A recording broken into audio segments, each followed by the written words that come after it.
If you've been following me, you know that I've dropped body fat. I'm the smallest I've been in years. I feel like I'm 21 again. Yes, hello, I'm back. I'm back again. I know you're probably like, oh my god, she's actually making videos like she said she would. But yes, guys, I'm back, and today let me turn my engine off. Actually, I'll keep on. Today I'm going to the gym. I'm kicking off the day. Today I'm kicking off the week by going to the gym for a cardio and ab session. This one is for my fat loss girlies, okay? My girls who want to lose body fat. Maybe you're finding it really difficult. So what I want to talk about with fat loss is, one, keep it simple, guys. We should all know by now it's calories in, calories out, and it will never be anything else, okay? If you want to lose body fat in particular, that's all. You need to burn more calories than you are consuming, and there's two ways that you can do that. One, by increasing the amount of energy that you burn through exercise. Two, by eating in a calorie deficit. Now, if you combine those two things, you're going to see some really big changes. And be honest with yourself here, if you believe you are doing these things and you're still not seeing results, then what could it be? What could the problem be? Now, let's say that you're really doing these things, you're calorie counting, you know you're eating in a calorie deficit, you're exercising and you're still not seeing results. It could be two things, okay? It could be a health issue, and that's something else, okay? Or two, it could be you've hit a plateau and you really need to get your body into fat burning mode by building more muscle, okay? But yeah, I'm going to tell you guys how if you've been following me for a while now, I've always had a nice figure because I'm pear-shaped. I've always had big legs, big glutes, and a small waist. Genetically, that's how I am, all right? For me, though, I wanted to burn body fat because I was about 35% body fat back when I first started my YouTube channel and things like that. No, after COVID, I went to 35% body fat. Obviously, I wasn't able to be as active as I would have liked. And I didn't notice the weight creeping up on me until after COVID, and I started trying to do the things that I used to do, like sprints and things like that. And it was really hard for me because I am pear-shaped, and pear-shaped ladies, we store fat, legs and glutes, and apple-shaped, we store it around our core. Our body doesn't see it as much of a wherever we store fat is the most difficult to get rid of. So for us pear-shaped girls, our body doesn't prioritize fat in that area because it's not around vital organs, whereas apple-shaped girls, I tend to see personally that you guys burn fat more easier around the core because it's more of a priority area. I hope that makes sense. So I want to tell you guys what works for me, okay? So the first tip for burning fat, one, it's always going to be calories in, calories out. Always. There's nothing else around it. Now, if we're talking body composition, that's a different thing. You need to take into account different factors like what you're eating, how much of what you're eating, things like that. But in terms of fat loss, calories in, calories out. How active are you?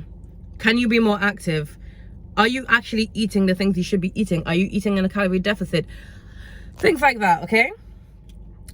Two, I wanted to talk about exercise because exercise does help you to burn body fat. And I think there's a bit of confusion on what type of exercises should be done for somebody trying to burn body fat. And I see that there's a lot of popularity with the HIIT workouts, and I love HIIT workouts as well. I love plyometrics, I love sprints. That's me, but I'm already an active person. I grew up athletic. I used to do athletics. So a lot of us, or a lot of you, may have knee issues. You may not like sprints. You may not like these high impact exercises, and that is okay. It's okay for you to not like exercises.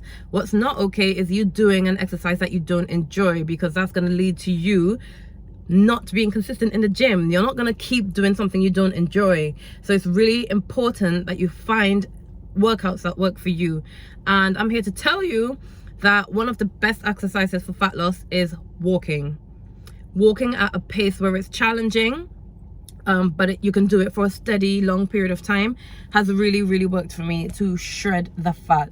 And so I'm here to say that if you are maybe a heavier woman, or you have knee issues or things like that, it's okay to just walk. There's nothing wrong with just walking, and there's ways in which you can walk and still get a really good workout. You don't need to walk really slowly for a long period of time. No, you up the intensity so that you don't need to be in the gym for as long a period of time. Does that make sense?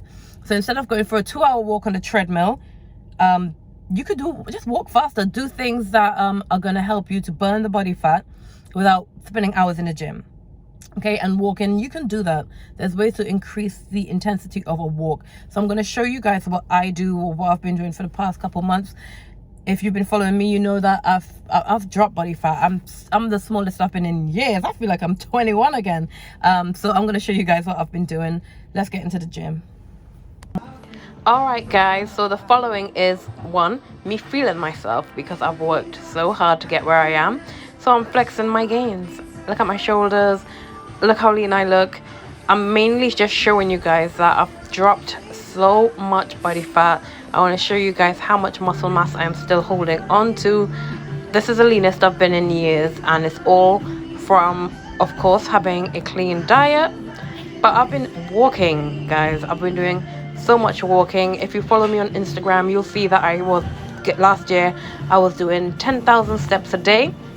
This year 20,000 is my standard.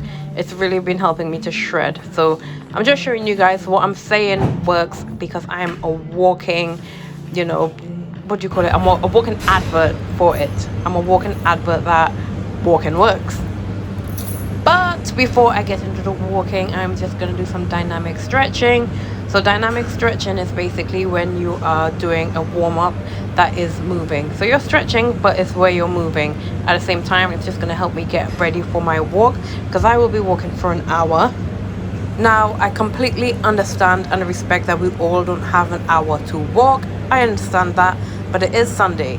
So if you do have a weekend free, you know, just getting up to walk for an hour, it doesn't matter if it's the gym or outside, it's really going to help you to meet your fat loss goals. So make sure that you're really putting in the effort to meet your goals, because that's the only way you're going to accomplish them, when you're going outside of your comfort zone, going outside of the norm to get your goals, because clearly whatever you're currently doing is not working. So you have to push yourself outside of what you're normally doing.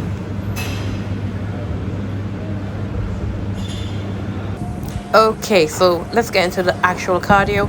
I'm just going to be warming up for 1 minute, and then I'm taking the speed up to 6.2. So that's kilometers. So I'm doing 6.2 kilometers, and I will be walking at this pace for 1 hour.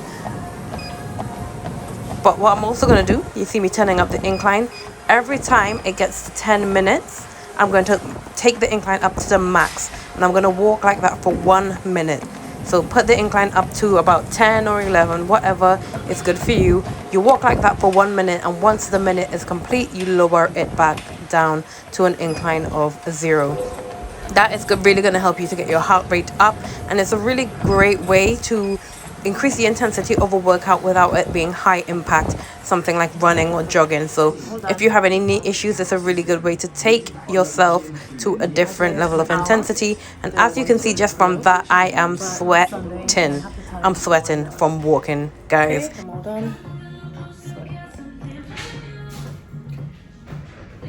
I did a full hour. Did I want to? No. But it's Sunday and I got the time, so why not? Alright guys, so cardio is done. I did a full hour on the treadmill. I've got the time today. It's Sunday. Honestly, if you've got the time, push yourself, okay? I know, I understand completely that this is not sustainable to do all throughout the week, but if on 1 or 2 days out of the week you could dedicate to an hour in the gym of just a long steady state cardio, it's really one of the best types for burning fat, where you're constantly breathing, your aerobic system is working, and it's, you know, reaching into the fat stores to use energy. So if you can do that 1 to 2 times a week, you'll see a big difference. But just remember, you got to balance out with nutrition. There's no point putting in all this work and you're not eating healthy. If you were to do this every day and you're getting in a whole bunch of steps, then yeah, you can be more flexible with what you're eating. If you can't, you just have to accept the fact you need to eat a little bit better, and less processed foods. Take out the processed foods to reduce the amount of sugars. Get your steps in, get active. Calories in, calories out, always.